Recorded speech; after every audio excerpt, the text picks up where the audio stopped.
সম্মানিত মৎস্যচাষী ভাই ও বন্ধুরা, আসসালামু আলাইকুম। মাহিম মৎস্য খামারের পক্ষ থেকে আপনাদেরকে স্বাগতম। আজকে আপনাদের মাঝে নতুন আরেকটি ভিডিও নিয়ে হাজির হলাম। দেশি টেংরা মাছের পোনা। দেশি টেংরা মাছের পোনা আপনারা যারা সংগ্রহ করতে চান, অনেকের মনে প্রশ্ন থাকে যে আমরা দেশি টেংরা মাছের পোনা কিভাবে সংগ্রহ করব।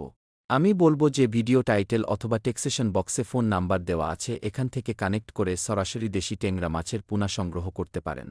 আরও আমাদের কাছে পাবেন ২০২৬ সালের সকল প্রকার মাছের পোনা, যেমন উন্নত মানের মনোসেক্স তেলাপিয়া মাছের পোনা, থাই বোয়ালি, পাঙ্গাস মাছের পোনা, ব্ল্যাক কাপ মাছের পোনা, হালদা নদীর কাতল মাছের পোনা, তারাবাইন মাছের পোনা, দেশি মাগুর মাছের পোনা, দেশি শিং মাছের পোনা, যমুনা নদীর চিতল মাছের পোনা, যমুনা নদীর আইর মাছের পোনা, পদ্মা নদীর বোয়াল মাছের পোনা, দেশি গুলশা মাছের পোনা, সোনালী রুই মাছের পোনা, আরও বিভিন্ন জাতের দেশি ও বিদেশি মাছের পোনা ও রেণু সুলভ মূল্যে বিক্রি করা হয়। আমরা ২৪ ঘণ্টার মধ্যে অক্সিজেন প্যাকেট করে সারা বাংলাদেশে হোম ডেলিভারি থাকি। আমাদের ঠিকানা ত্রিশাল, ময়মনসিংহ।